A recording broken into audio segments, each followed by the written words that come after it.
So, turns out I'm not in the boil water advisory zone, so that's good. Anyway, back to this.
Okay, there we go.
What happened to my music?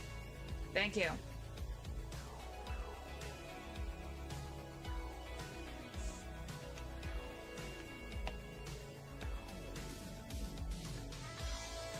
Oh. Hey, what's up?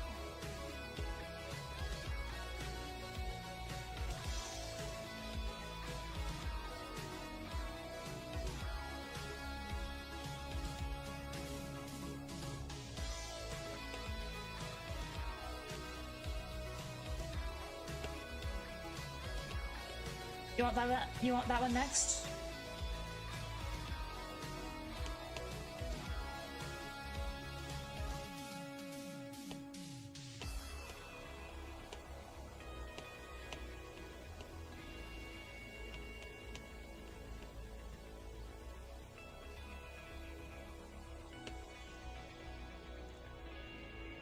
Yeah, I know. I figured I'd do the ones that need sound effects first. Does that one need sound effects? Okay.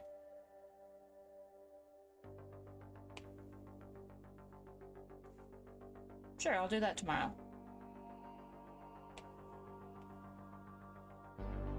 The really long one? The kitchen scene I haven't cleaned up yet. I'll do it tomorrow, okay?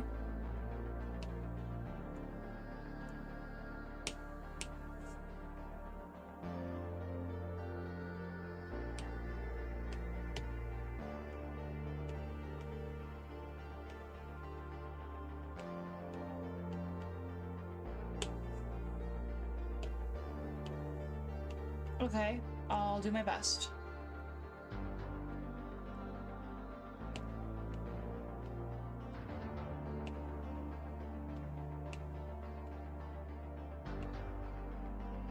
Okay.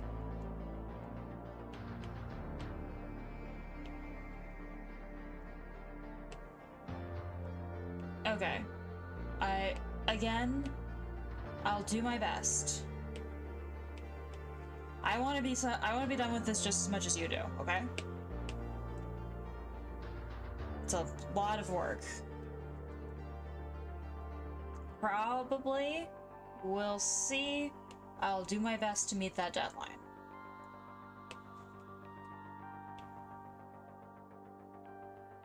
All right.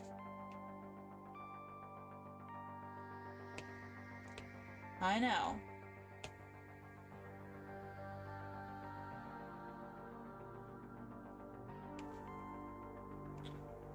Okay.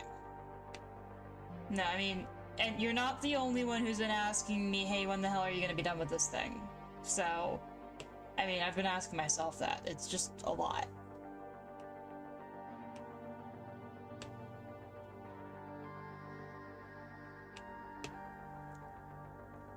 Okay.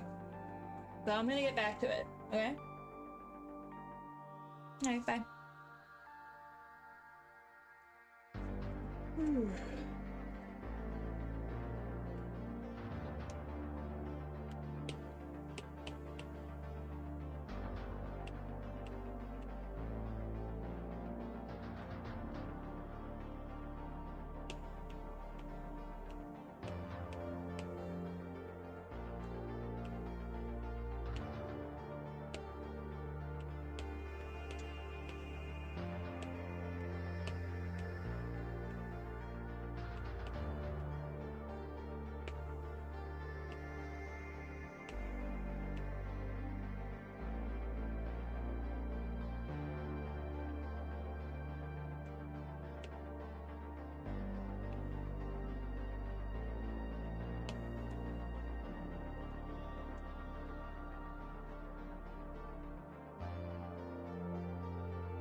Thank you.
I respond to my mom real quick. Hold on.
Okay.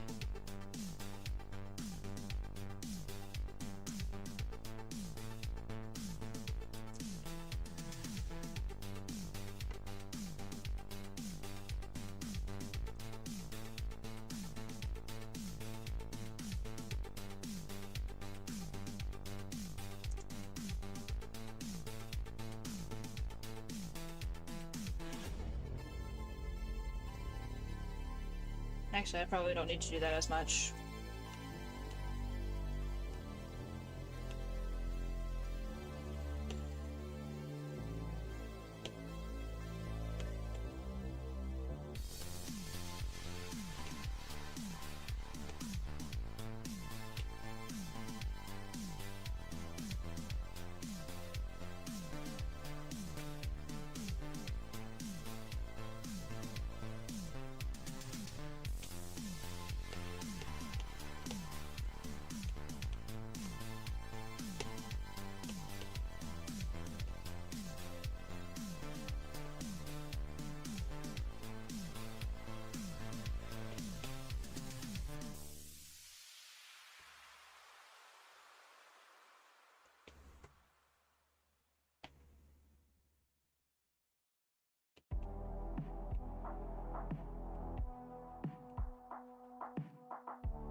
Okay.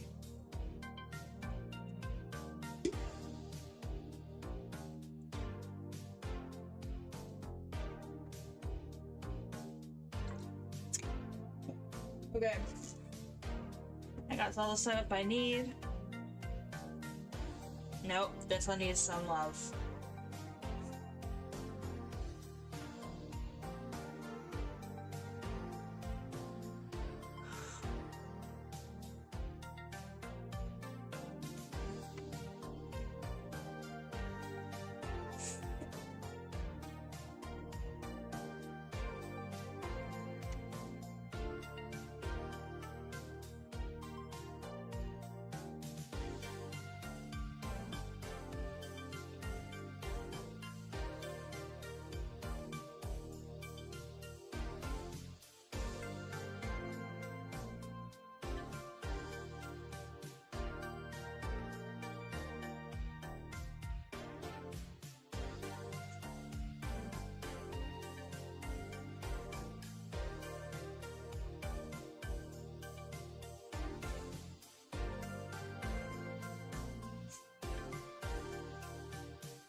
Okay.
Cool.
Hmm.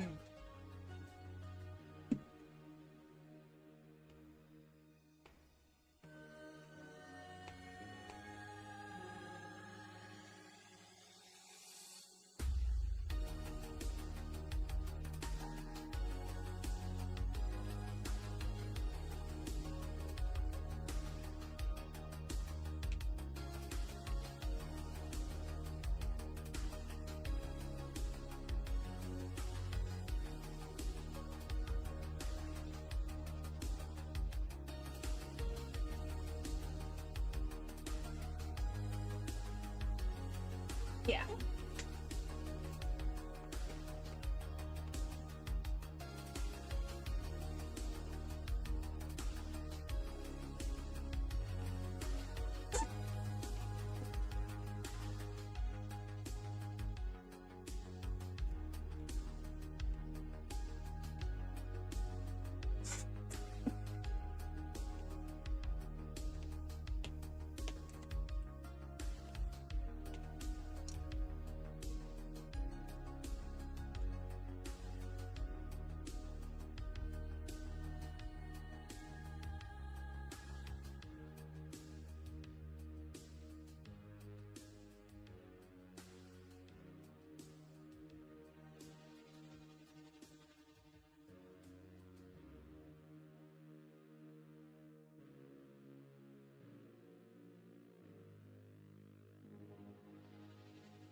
So this is the one where it has to be.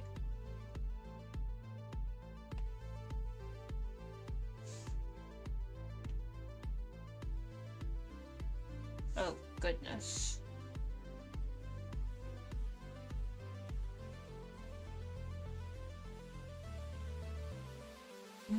Okay. I can fix this.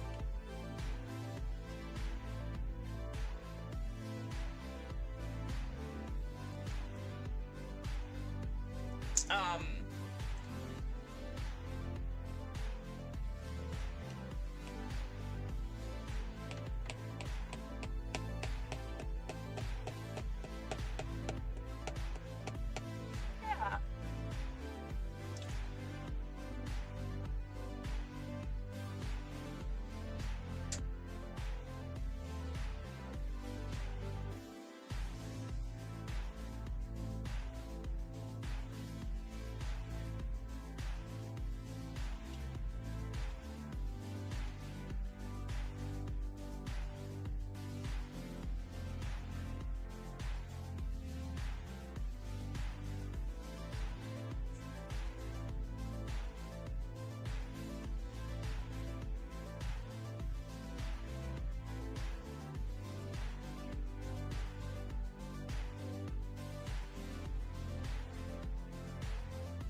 Okay, let's fix that, I guess.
Ew.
Coming together nicely. How many more scenes until it's finished? I counted them. 16.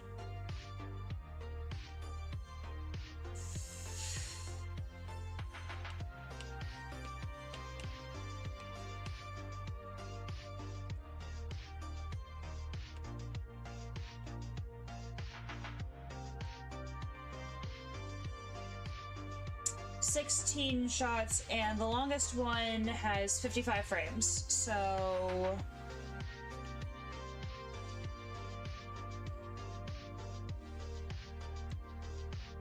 we are in the home stretch.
Oh, my music stopped.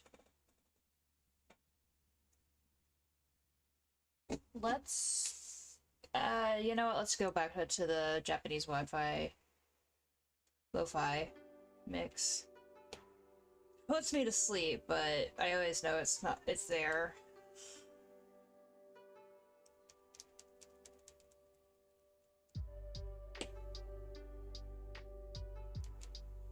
Actually, well, that's good. I'm gonna find a better.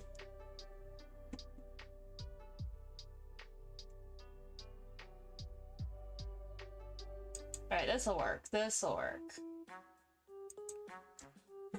There we go.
What's unclosed here?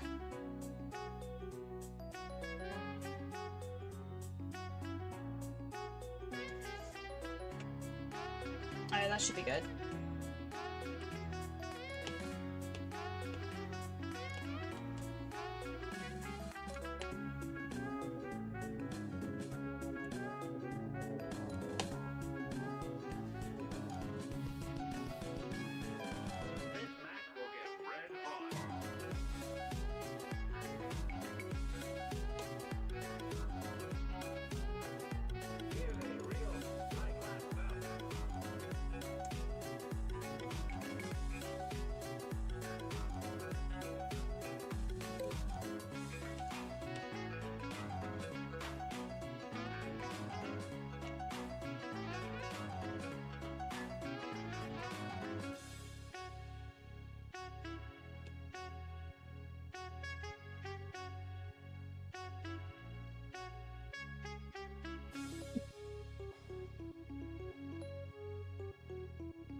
Let's make that angle a bit better for you guys.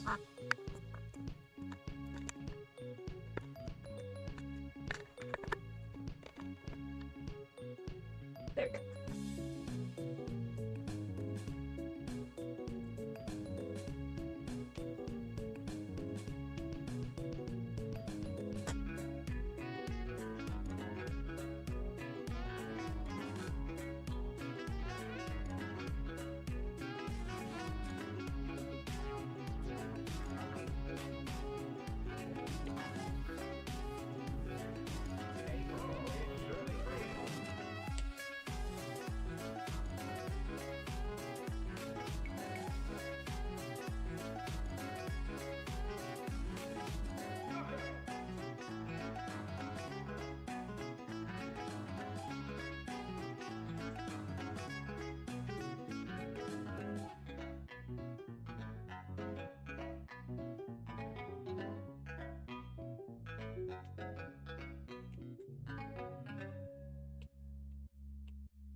Things reserved, 6 bits of throw, things are moving kind of slow.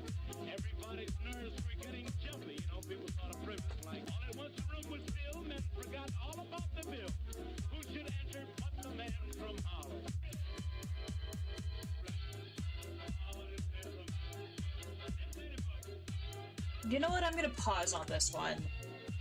This is more complicated. This one's more complicated than I thought it'd be.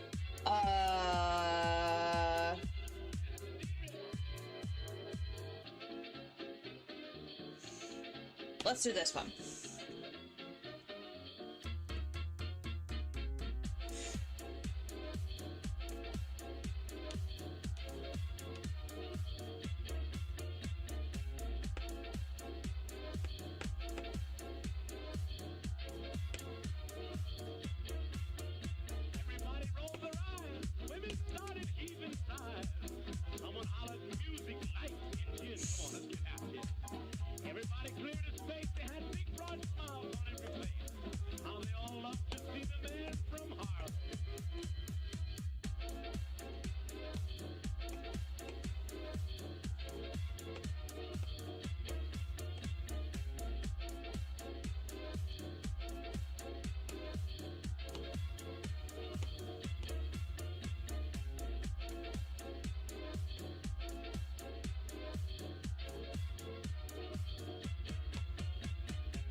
Come on.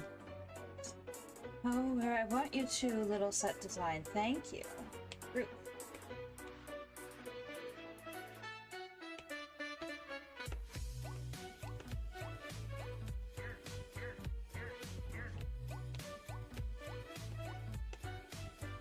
What? Maximum limit reached? What? Alright, how big is this thing?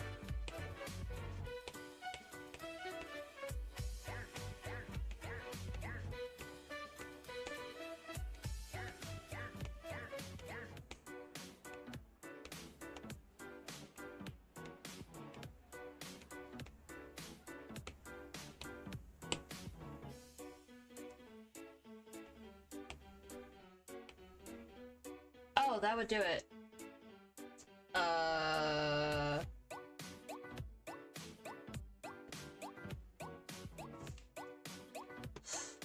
Okay, let's...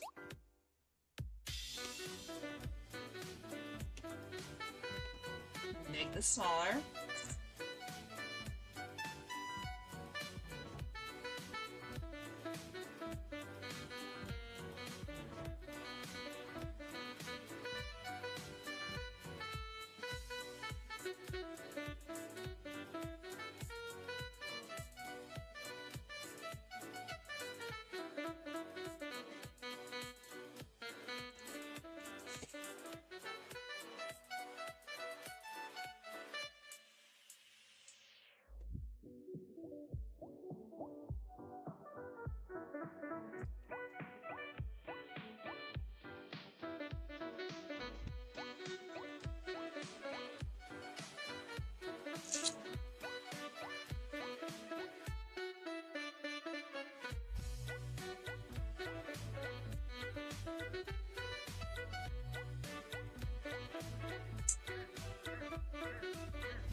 How many layers is that, OMG? It wasn't the amount of layers, it was the size of the canvas itself. So in Procreate, that's kind of sort of like linked in like an attempt to make it so that you, like, the program doesn't crash as much. It like kind of links how many layers to how big your file is, so.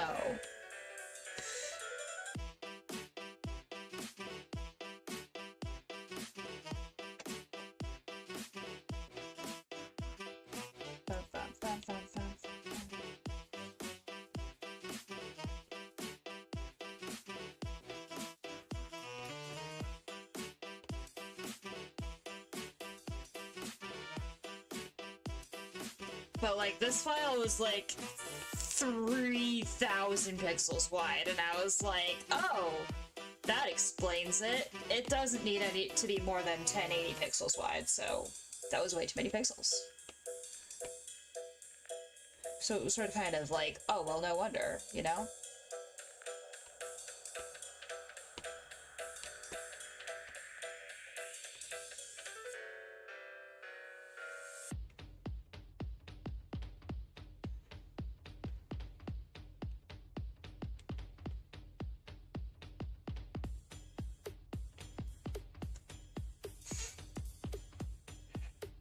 4K Ultra HD, right? I don't think my boss is even doing the rough cut in 1080p.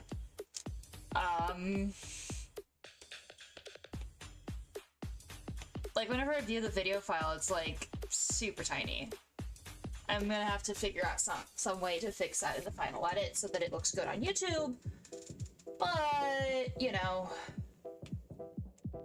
if it's blurry, and I can't do much about it. My goal in the final edit is, my main goal in the final edit is mostly just to make sure that the visuals and the audio stuff match up. I turned down this audio on me. There we go, now I can hear myself talk.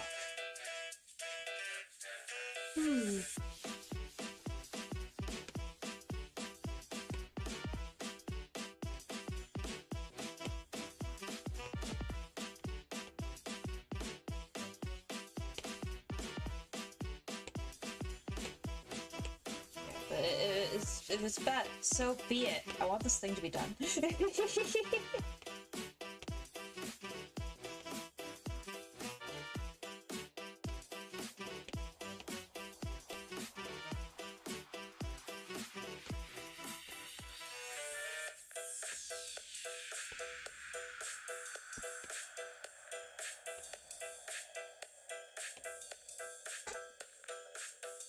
Okay, now, here's the fun part.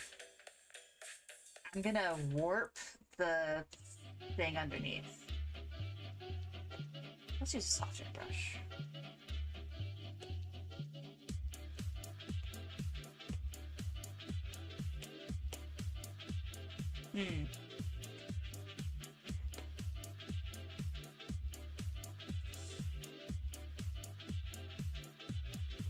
Because, like, it's being moved by the water, so I'm gonna... This is part of why I chose, like, a very rough set design for this bit.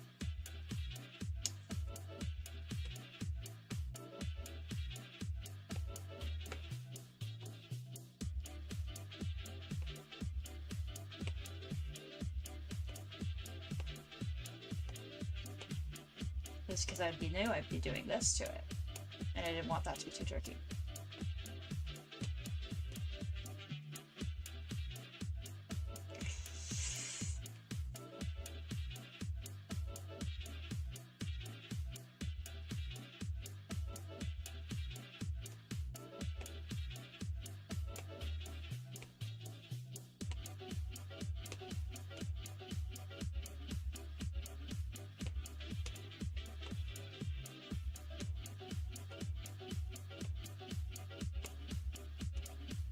Because, like, this is water.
And I'm inspired by, there was this wonderful bit in Lupin the Third, The Castle of Calagusto. Oh crud, I was warping both. I only want to warp the set because I already warped the drawing.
Any plans on what I'm going to work on after I finish this? Yes, I am going to work on my other job, TV's Adventures, to think the watercolor set designs for that. And I'm also going to, you know, focus on my own stuff. I've got this this comic called Fairy Space that I've been meaning to make issue 3 of for freaking ages. Which is also kind of urgent because that's got a pilot on it. Ah, set design, not all of it. Okay, there we go. Yeah, whatever.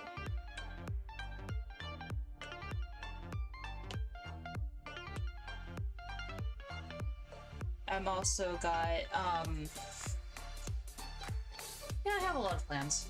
I've also got a bunch of fan projects that I've been meaning to, like, get stuff done. Like, there's this Homestuck-related animated music video that that I made, like, in a rush after I saw a concert with my dad on Father's Day. And I want to finish it at some point in my life. So that Father's Day was ages ago.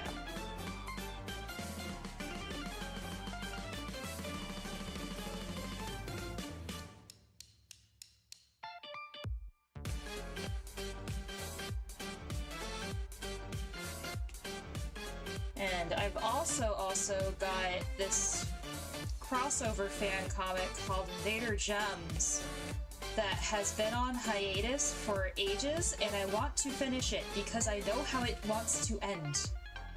And I might be a professional now, but gosh darn it, I should still be allowed to do my silly things. And I've also, because I'm insane, got, you know how Winnie the Pooh and Tigger finally entered public domain together?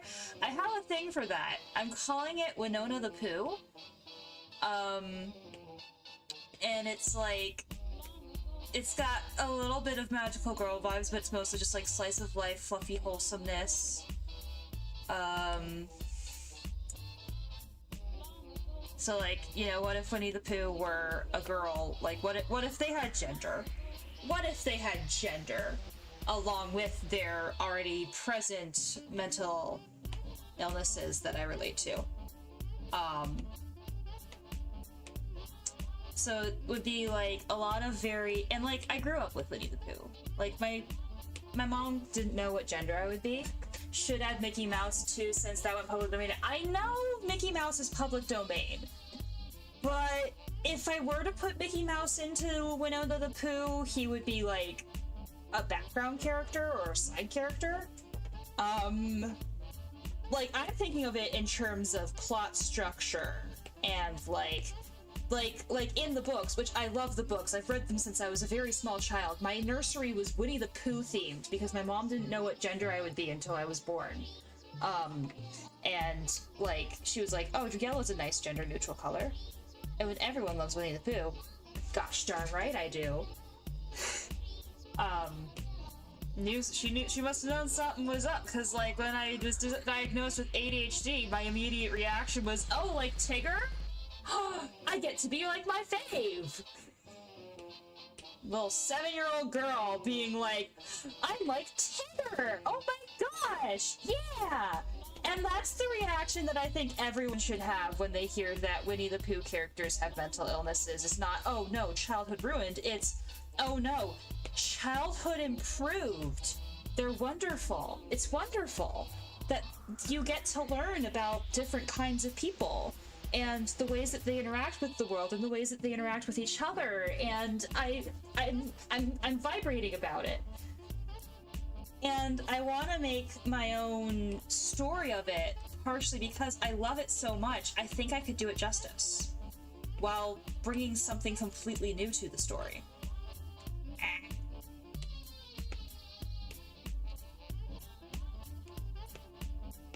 Get out of the way. Get out of the way. And, like, I was rereading the stories, like, the original Winnie the Pooh stories recently in preparation, and, like, Piglet has a grandfather named William Trespassers? And I know the joke is, oh, that's just what the sign says, and Piglet made up a story to go with it. But I like to think, no, he has a grandfather named William Trespassers who named himself after the sign, and he has a wife named Beatrice Prosecuted, who... That's my headcanon, is that Piglet's grandfather, William Trespassers, and his grandmother, Beatrice Prosecuted, like Piglet is the most anxiety being you've ever seen, but his grandparents are, like, legends. They are adventurers. They are... Yeah! I like it. I'm excited. And, like, the idea of Winnie being like, oh, well, like, what if Winnie the Pooh were, like, used to be Christopher Robin's parents' toy? That's kind of the assumption that I always made, but, like, used to be Christopher Robin's parents' toy, and, like, it's sort of kind of a, oh, well, how do you redefine yourself? How do you, you know, because Winnie doesn't remember. What if Winnie didn't remember being someone else's toy, but likes being who they are now?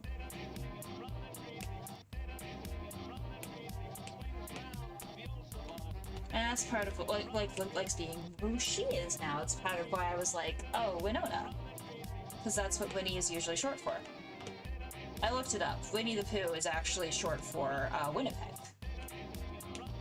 The Winnipeg Lake that they had a swan at, or whatever. Winnie the Pooh has about 5 different conflicting origin stories, and I'm obsessed with it. And it's also great, because I can make fan fiction professionally, and I love that idea. I'm not as attached to Mickey Mouse as I love that the mouse is finally free. Like, good for him. Good for him. He deserves it. He deserves freedom.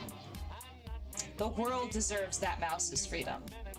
So I am very happy that Mickey Mouse is public domain, but not because I want to do things with Mickey Mouse. I mean, I might one day. But I don't have an idea for that. But I definitely have ideas for Winnie the Pooh.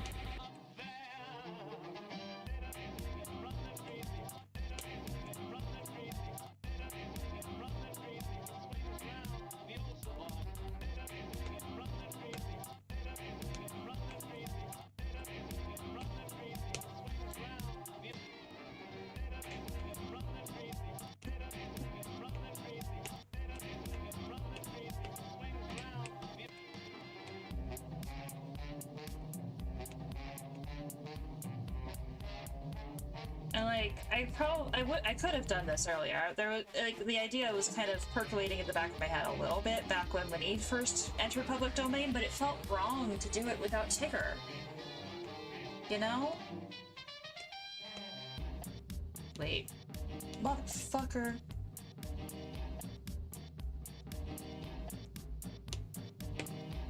Okay, there we go.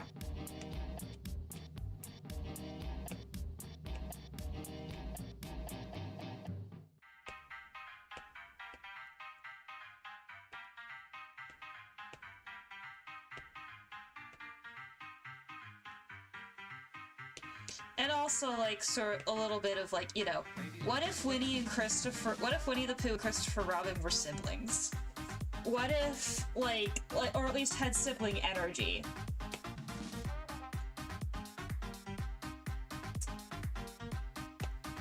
What if it was like, Winnie, get in here, you're supposed to, we're supposed to go to bed, Winnie, but I need to say goodnight to every single one of the bees.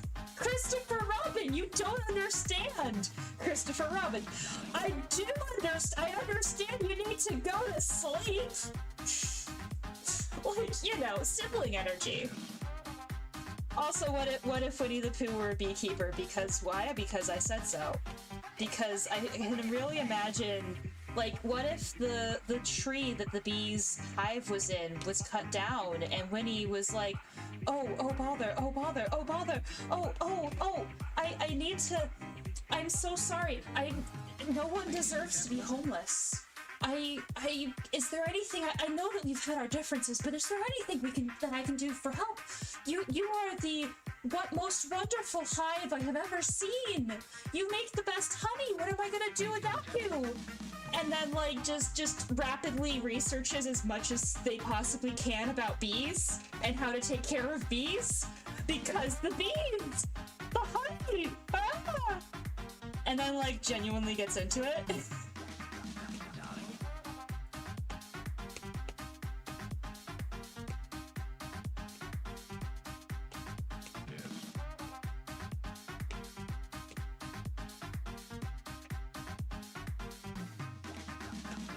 I have a lot of opinions about Winnie the Pooh and the ways that it could be told. So I could do that after I'm done with this. After I'm done with all the other things. After I do Fairy Space and after I do Invader Jet. I have a lot. That's one of the problems with me, is I have lots of ideas all the time. And I never have time to make all of them happen all the way. And they haunt me.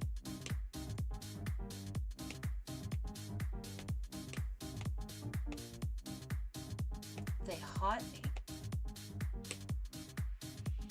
Headcanon. Winnie the Pooh grows up to become a beekeeper, builds bee houses everywhere in the woods. I like that idea. I like that idea. But for mine, I was like thinking, you know, just one hive. Just the hive. The one that they've been fighting against this whole time. At least in the books. Also, the books are so wild. They're so great. It's great. Winnie the Pooh has like 5 different conflicting origin stories. Christopher Robin has a gun. Like, it's great. It's great.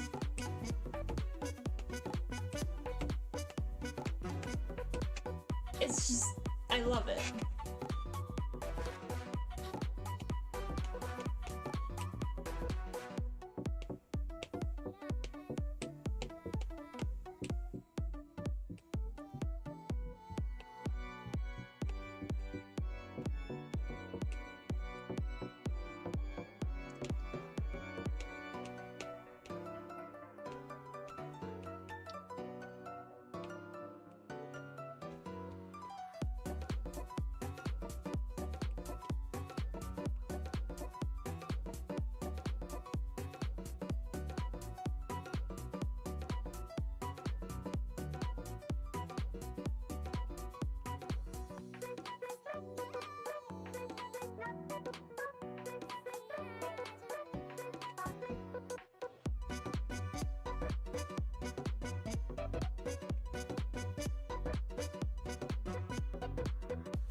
Okay, let's play.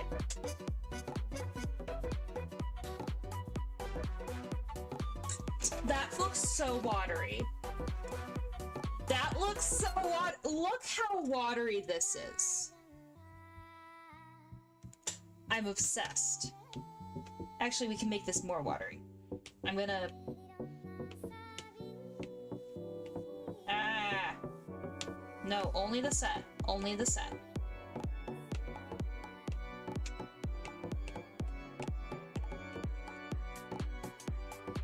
Thank you.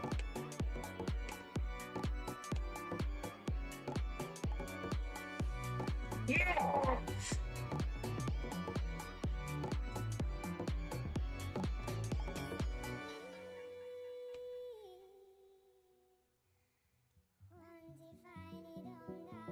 Like, you can't even see the set anymore.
Yes!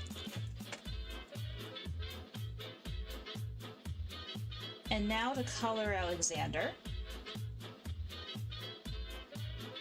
Oh, I'm obsessed.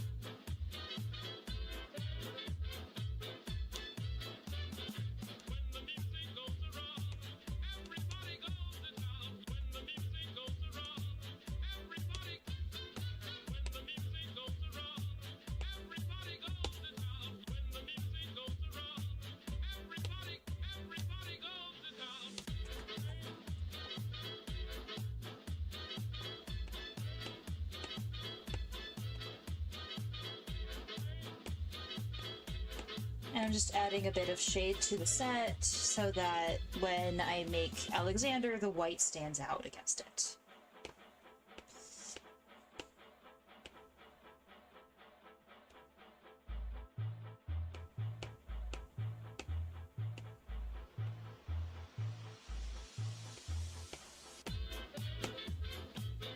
I think this is one of my favorite shots in the entire film.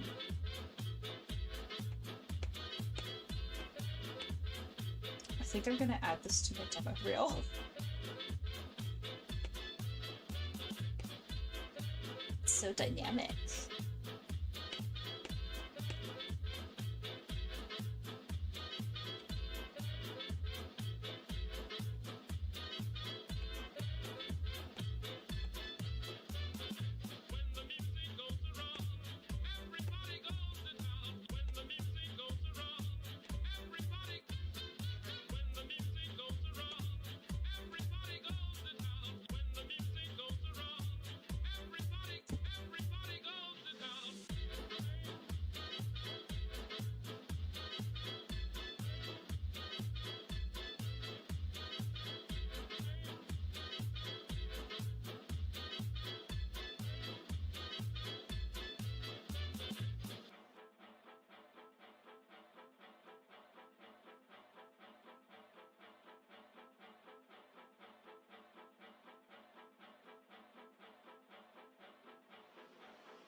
Now I'm just going to paint all of Alexander white and then define the other colors later.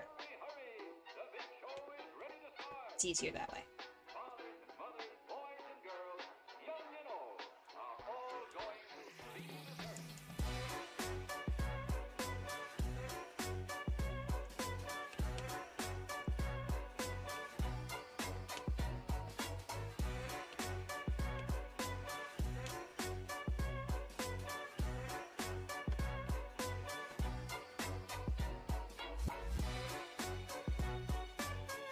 And also, so the main cast of my Winona the Pooh thing would be Winnie, Christopher, Piglet, Tigger, and Rabbit.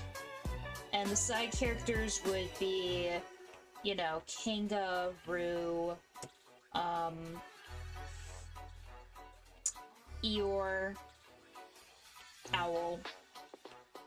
You know, like, it's a slightly, like, they're still part of the group, but, like, they kind of have their own group going a little bit.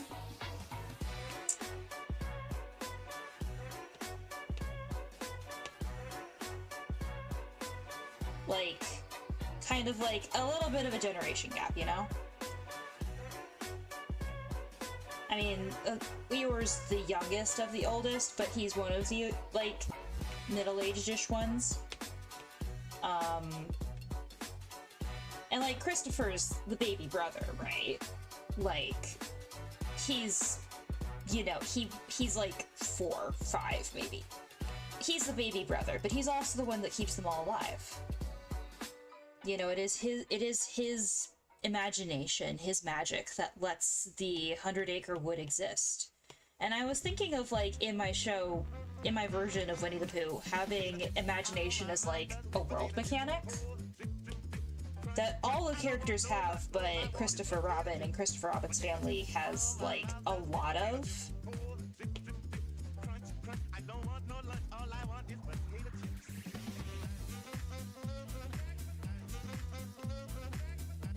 And, like, Christopher is especially good. Like, his parents could bring, like, just a couple of creatures to life. Like, they were able to bring Winnie to life, but in a different way, and they were able to keep the older gang alive. Like, I mean, Rue's young, so I guess that Rue and Christopher Robin are, like, besties.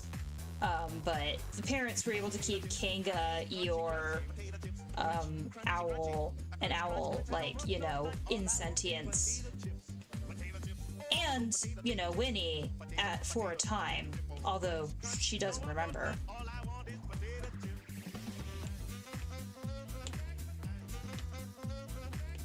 Like, that was a different life. With a different name and a different everything. She's Winnie now. She's no longer... I was thinking I would use the, because the original name for Winnie the Pooh was Edward Bear. And with the whole, like, living under the name of Mr. Sanders, like, used to live under the name of Mr. Sanders bit, where it's like, oh, what does that mean? Oh, it means that there was a sign on the door that said Mr. Sanders that Winnie lived under. But I was thinking, you know, Edward Bear Sanders, like Mr. Edward Bear Sanders, and Winnie's just like, I mean, that's not me anymore. I'm different because I'm yours now. I was your parents. That's who I was when I was your parents, but I don't remember that. And, you know, gender. Gender, but also, like, the kind of inherent, you know, reimagination of things when they've been passed down, kind of sort of building on the idea of kind of almost a meta-narrative about the copyright itself, and how, like, things change, stories change when you let other people have them, and that's a good thing, as, like, a message.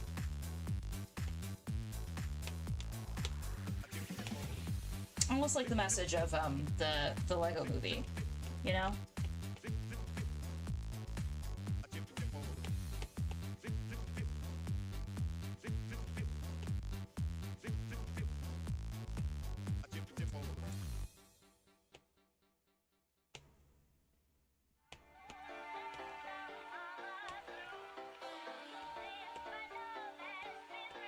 But, like, you know, his parents were powerful enough to bring those people to life, but Christopher is powerful enough to bring in the entire 100-acre wood to life, was my thought.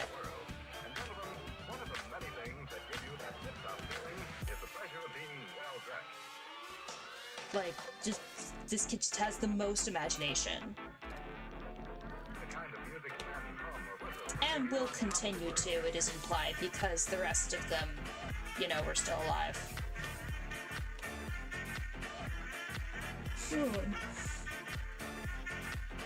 I like the idea of, like, Kanga and Christopher Robin's mom just, like, having afternoon tea every once in a while.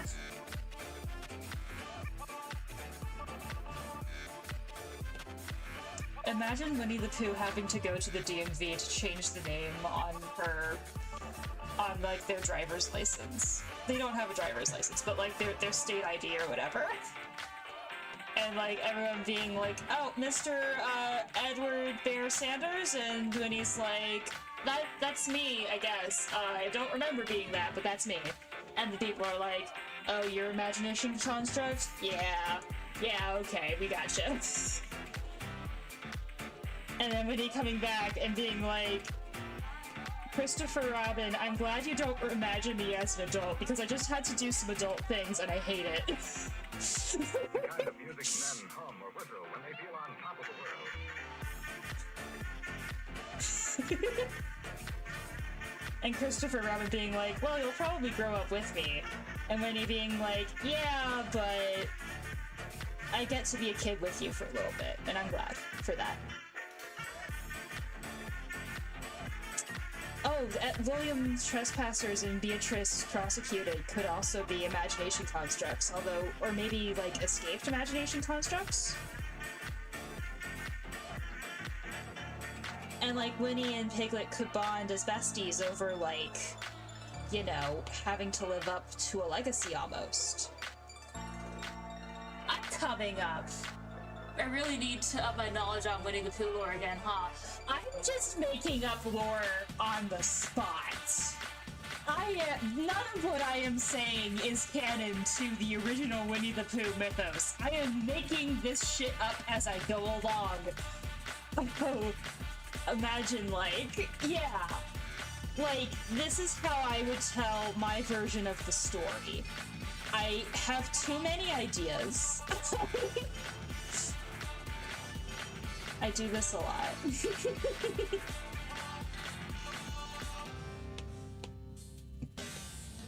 Nightmare is also becoming real. Oh!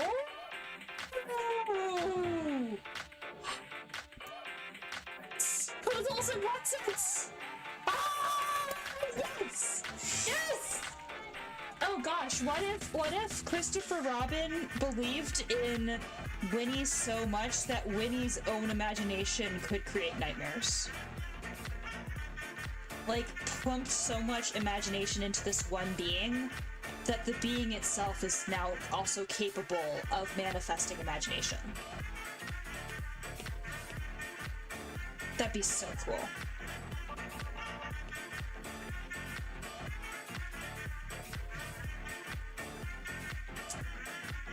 Christopher reads his first Lovecraft. It introduces, let me try to pronounce this, Urlide into reality. That would be fun. I feel like Christopher Robin is a little bit young for that. Maybe Owl reads one. Oh, also, Owl reads in this. Not well, like, he's dyslexic, but he does read. He tries his best. One day, Christopher Robin introduces Owl to audiobook, or if Christopher Robin imagines another Christopher Robin imagining another Christopher Robin imagining. Oh god, that'd be so fucked. That'd be so fun, though. Like, as like an episode idea. I like it.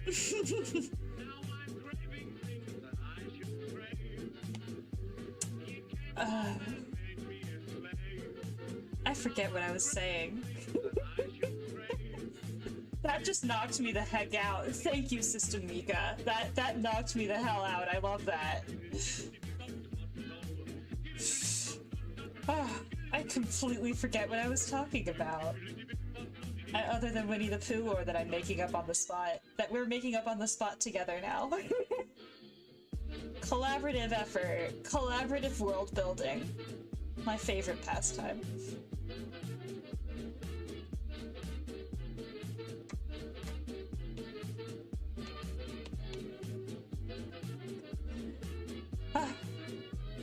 yeah, right. Christopher Robin introduces Owl to audiobooks, and it's fucking game over. They don't see him for like at least a week, maybe months. CEO of Winnie the Pooh misinformation. Yes. I will make all, like, Winnie the Pooh is a trans girl made of imagination by Christopher, made out of the is a physical object manifested from Christopher Robin's imagination, which is why, you know, all of it.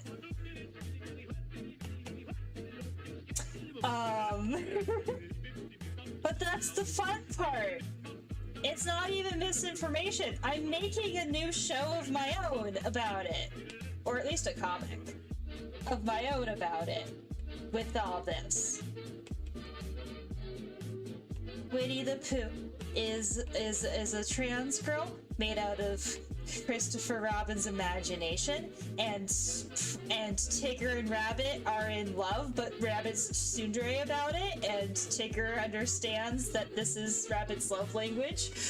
And Winnie the Pooh is a 27-year-old theoretical physicist currently employed at the Black Mesa Research Institute in New Mexico District. No, I can't. Black Mesa is owned by Valve. We have to stay within copyright. We have to call it the Honey Mesa. The honeycomb research facility in the New Mexico desert. We have to call it the 100-acre researches. We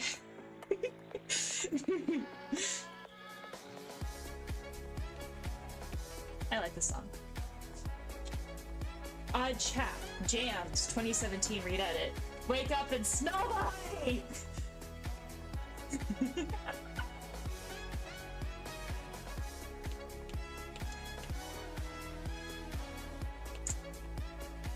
Like, when I was first percolating the idea of, oh, I could make my own Winnie the Pooh in my mind, the right bear in the wrong place can make all the difference in the world. That's true. I like that. I like that. That's genuine and sweet. I like it. It's true. The right bear in the wrong place can make all the difference in the world.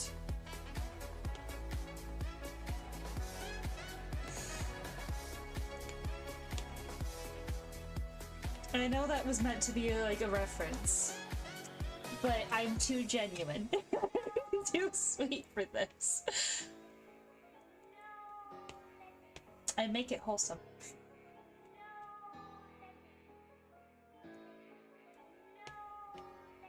Like when I was first, I ran out of ironic G-Man quotes to put Winnie the Pooh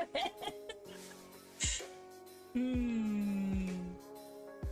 Winnie the Pooh, but it's cyberpunk.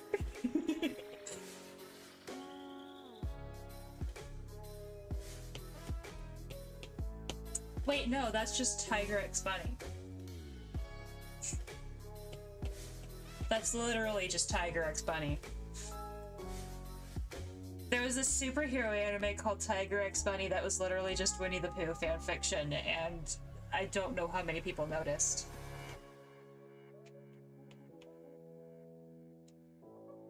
Like, it was a good show. Gorgeous.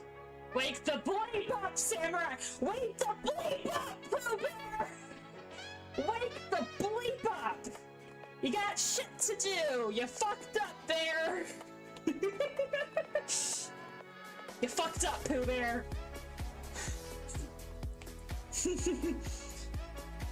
Oh, bother.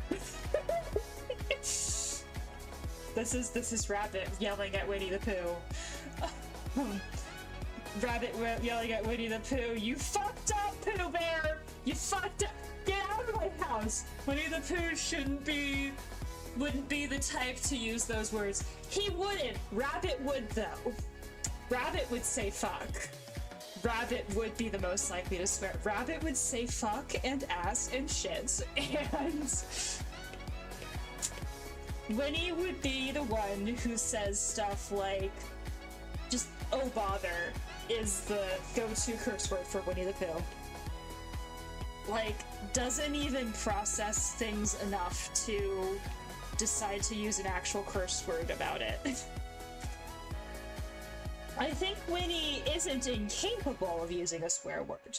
I think that it just kind of sort of doesn't occur to them. I think that he doesn't think to swear. I think that it just doesn't process enough.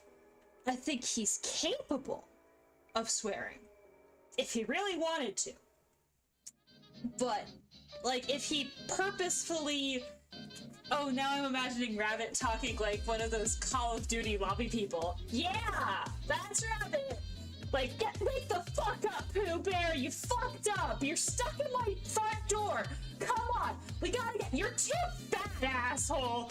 Get out of my house! Can I use your feet as towel racks since you're gonna be here all day? Get the fuck out! Or like, Tigger, what the shit? You gave me a heart attack! God damn it! Shit out! I'm serious! Stop fucking bouncing in my goddamn garden! You're better than this! Fuck you!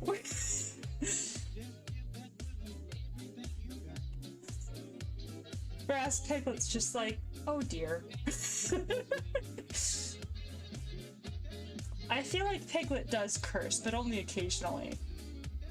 I feel like Piglet's the type to quietly be like, shit, oh goddamn, fuck, oh no, fuck, okay, calm down, you got this. That's Piglet. Whereas Eeyore would just let out the most tremendous sigh in the world and let out a single solitary, I don't give a fuck.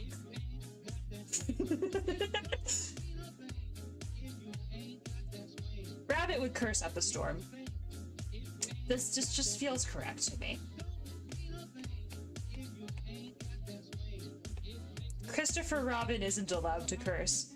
He uses one curse word because he overheard Rabbit saying it, and then I don't know who, like that one meme where the person like puts the hands over the ears and backs away when someone curses in front of someone else, and then they repeat that curse word, and that person like goes to beat up the person who originally cursed. The thing is, Rabbit is the one who's most likely to curse, but he's also the one who's most likely to have that reaction if someone he cared about who was very small and young started cursing. He does not condone child swears. He does not understand the effect that he has on children. He does not understand, like, his action, he understands that actions have consequences, but I feel like he'd berate himself over it. He'd beat himself up over it. And then he'd get over it eventually. Oh.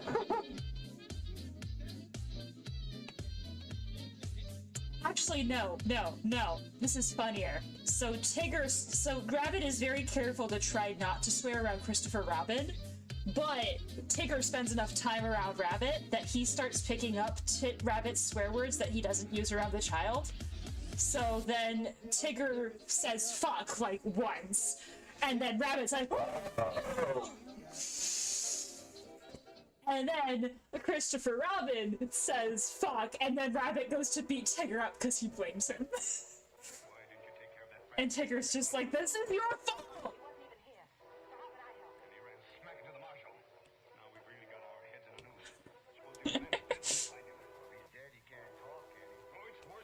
This is so in character.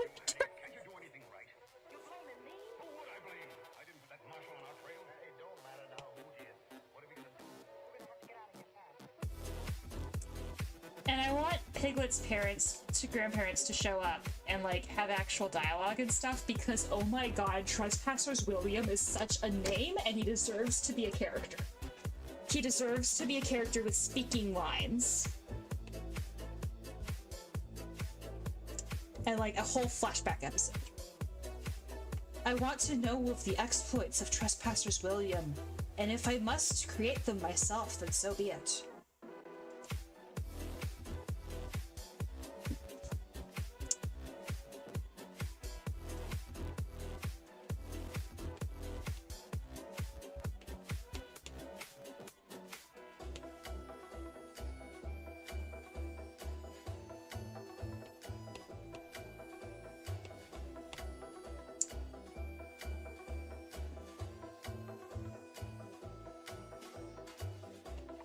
I don't quite know what to do with Rue.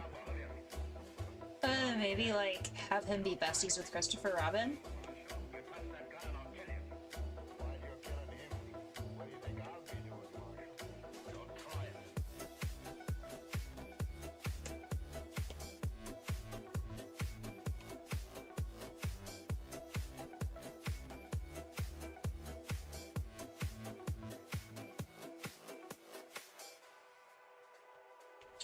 Wait a minute, I just thought of something.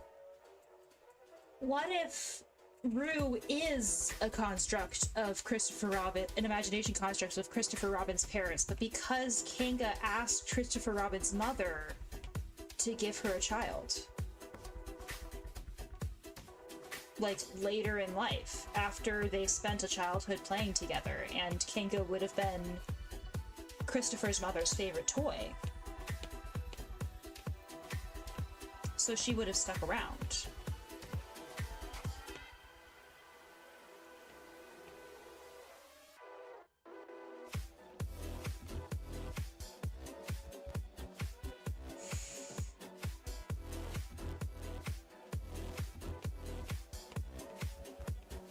And she would have stuck around long enough to, like, age with Christopher Robin's mother, and at some point be like, your child is so wonderful, I wish I could have one of my own.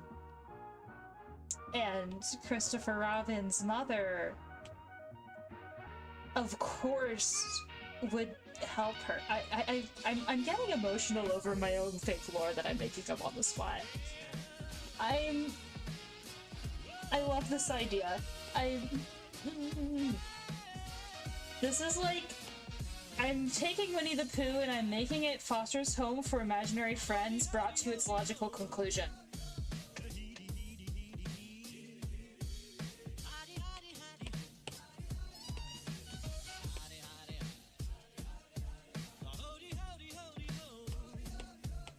And then, like, Christopher Robin and Rue are like, they're basically like brothers or cousins or whatever. Like, they're related because Christopher Robin's mom, like, you know, imagined Rue up for Kanga.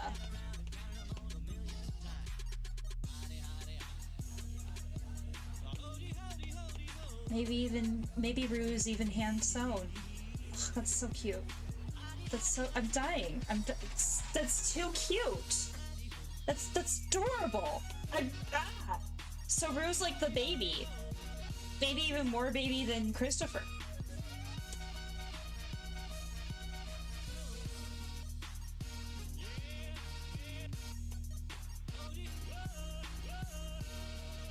I'm getting water.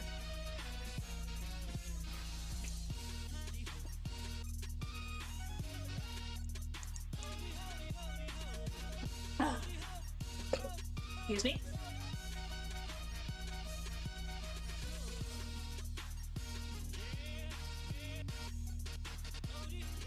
So, like, they're cousins or whatever, but, like, it's like they play sometimes, but, like, Winnie's the best friend, you know? Like Christopher Robin kind of sort of sees Rue as, like, the baby, as, like, his baby cousin, you know?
Oh, it's 8:50. No wonder I'm getting tired.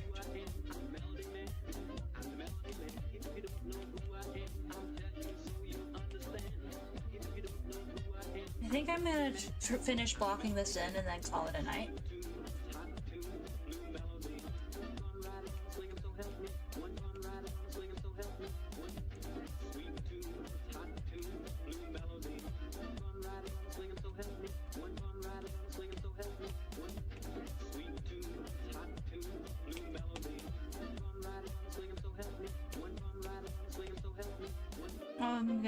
Because I didn't fall asleep till late last night, so I'm gonna get an early start tomorrow. Get as much sun as I possibly can.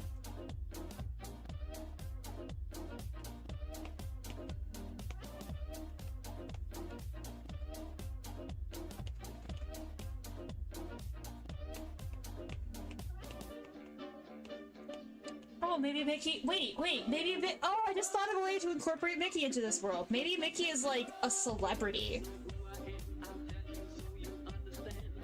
Like an imagination construct who just is a celebrity in this world.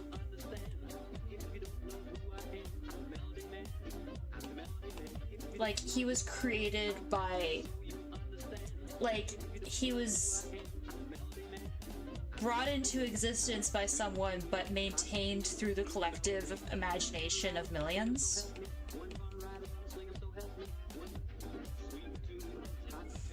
Because, like, he was a TV show, like, he was a TV star, like a movie star. One of the first imagination constructs on television. So, like, he's existed on the collective imagination of, like, tons of people.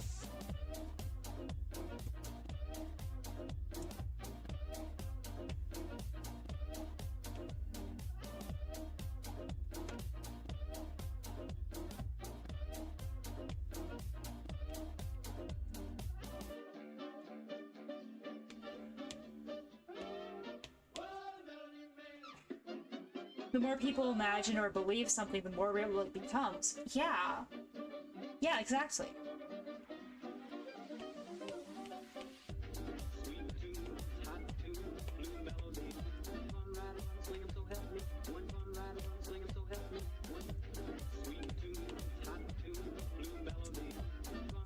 Could be the grounds for a monster that can't be defeated because everyone believes that it's real and is afraid of it.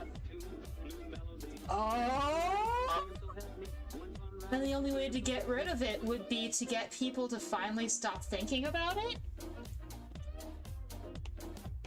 Or to believe that it could be defeated.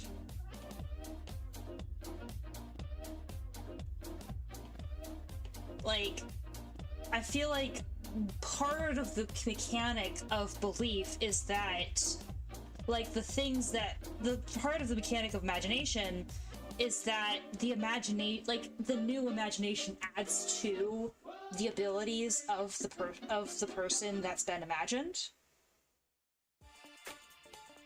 So, like, someone like Mickey Mouse, who is believed by, like, hundreds of millions of people, who is imagined by hundreds of millions of people, would have a very, like, discordant personality.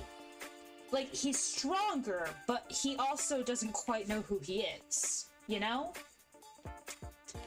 And, like, if you could get enough people to believe that this big monster thing was defeatable, then it could be.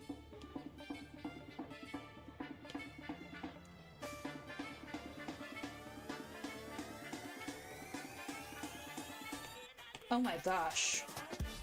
How powerful must a god be? Like, and that's the thing. Does the god believe because of the imagination of the people? Or would he exist because, or would the people exist because God believed in them? And I'm not religious, so I'm not the person to answer this question, but it's very fascinating from a story lore perspective. Like, who came first, chicken or egg, kind of thing.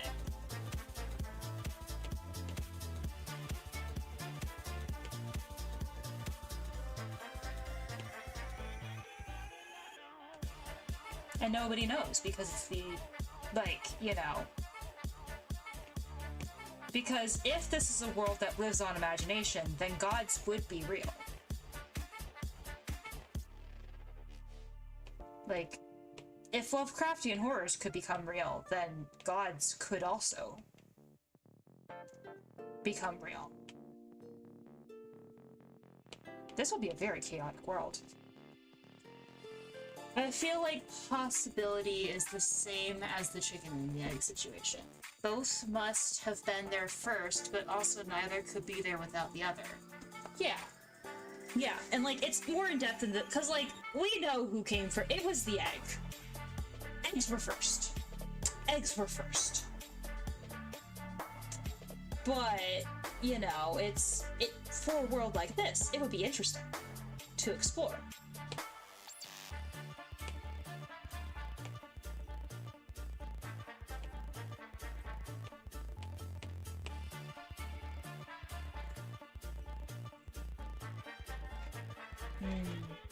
So, like, Winona the Pooh would have the potential, like, it starts out as this very sweet, wholesome, slice of life thing, but turns into this really big, like, exploratory narrative about the nature of belief.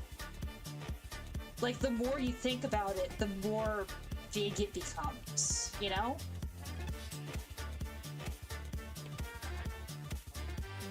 And, like, if people can exist because you believe in them, and if people can die because you stop believing in them, what does that mean for...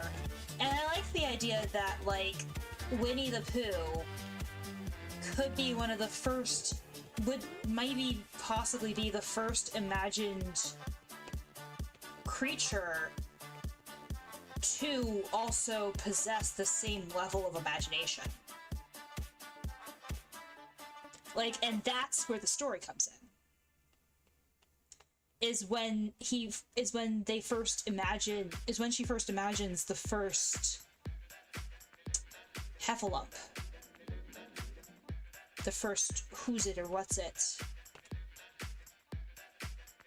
And that's where it starts getting weird.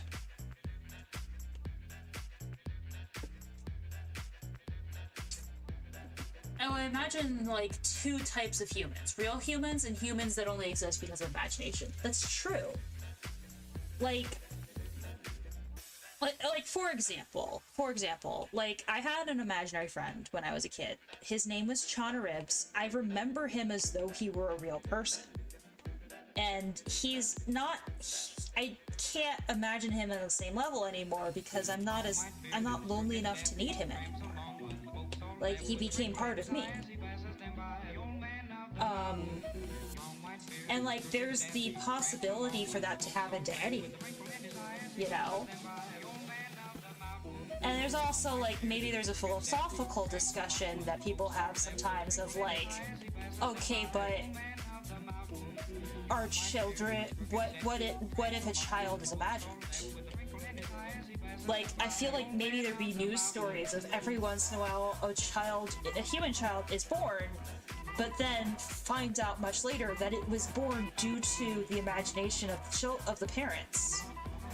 And, like, they discover this because the kid, like, can't make their own imaginary constructs.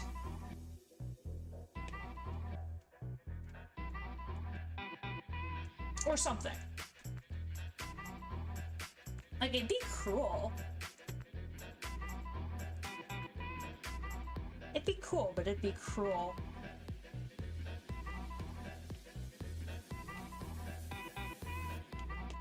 And, like, those kids would have to find friends real fast who would have the ability to keep them alive.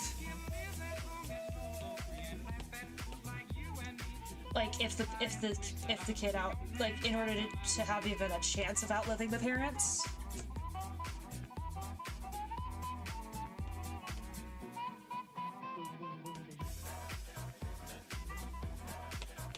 And maybe there's some kids that just kind of resign themselves to it, you know? Like, yeah, I'm less real, so what? I don't care. I don't wanna live longer than my parents anyway. Kind of people, you know? But there would be other people who'd be, like, desperate to try and find a way to, like, keep living. And, like, in theory, an imagined human could live forever.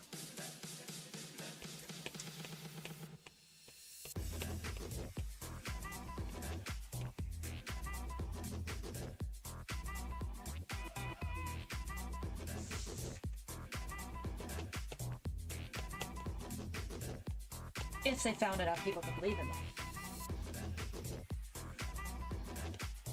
For long enough.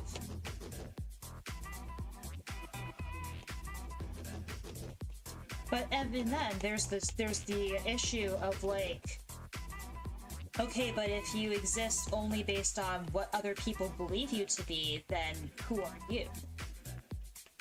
You know? Can you be your own person? Or are you always beholden to the ways that other people see you? It reminds me of a story I once read. I sadly don't know who wrote it, but I read it online somewhere. But it's about this guy who isn't real, but only jumps between people's thoughts. Huh, yeah. I like that idea.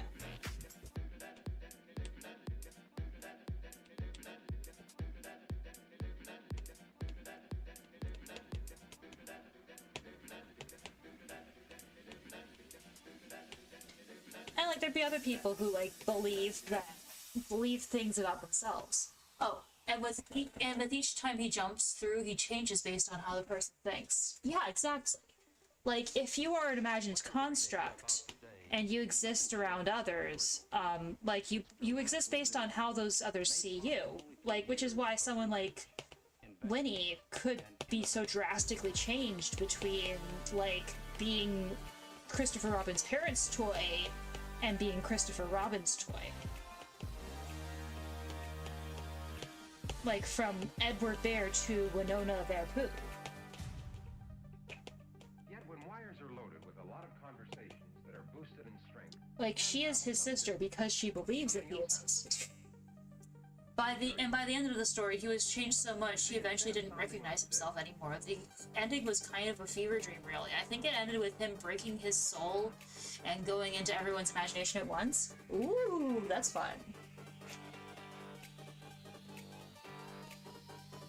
Your voice comes out sounding like this.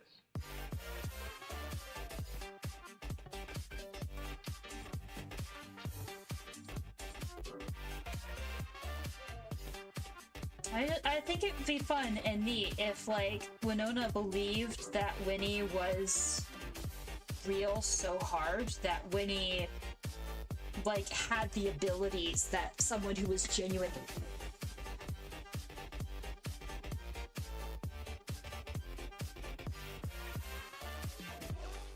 Come on, I want you to meet a great new star.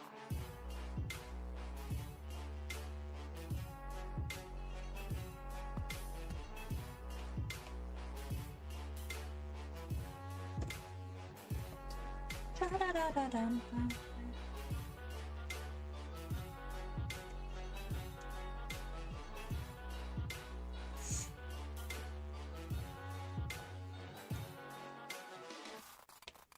Well, look around.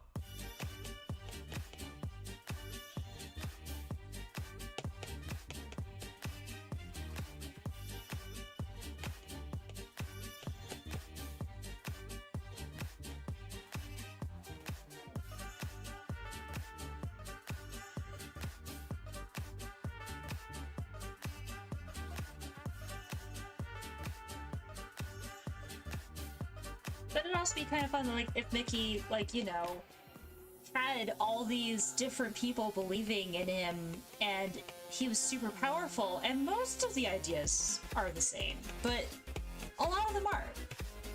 And he, like, is a bunch of different things, and that's kind of okay. You know, it's like a normal way to exist, but he's kind of one of the people who that is the case for most. like, an imagined construct would be kind of like almost the perfect celebrity, right? Like,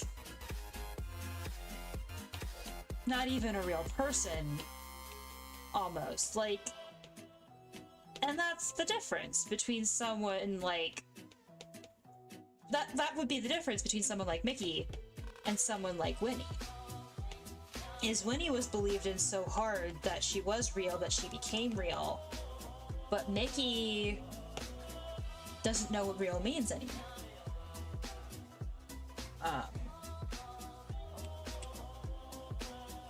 Poor little mouse experiencing existential crises.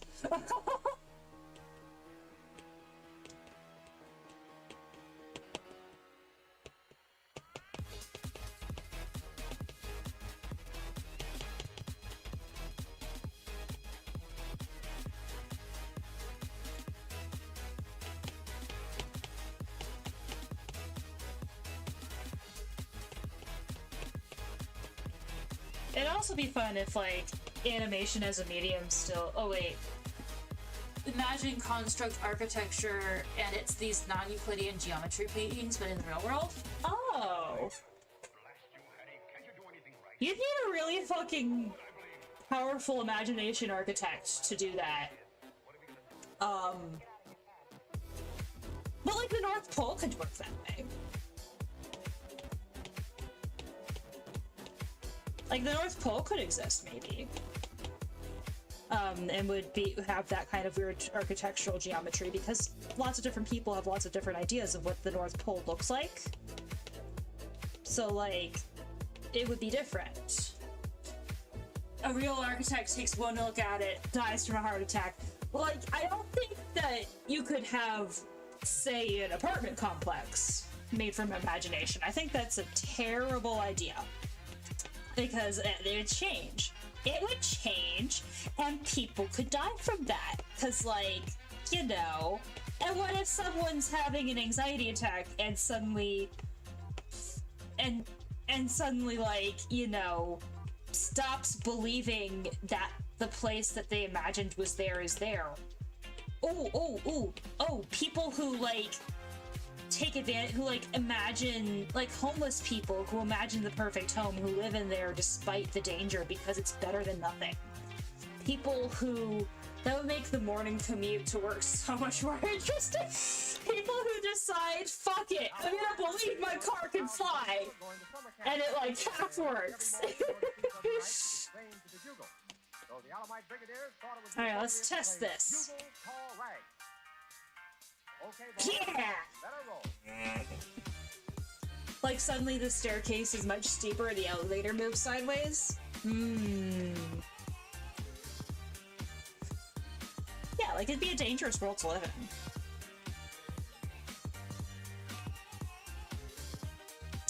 in. Anyway, that I have finished blocking that out. So, thank you so much. This has been so fun. I am achy, breaky, tired, and my voice is starting to feel scratchy from all this talking.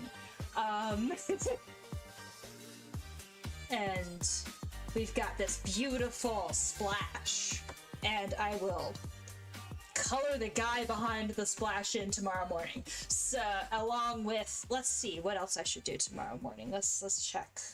Let's look. I could do this. I should do the crash. That's an easy one. With sound effects. I could do this. I'll do this. I'll do most of all of this tomorrow. Yeah, that's tomorrow's plan. Great progress made so far, though. This is true, yeah. Like, we've done a lot of progress, and I think tomorrow is just crammed in, you know? Get it all out. But I'm gonna rest so that I can be more productive tomorrow than I was today. And I will see you guys next time. Bye!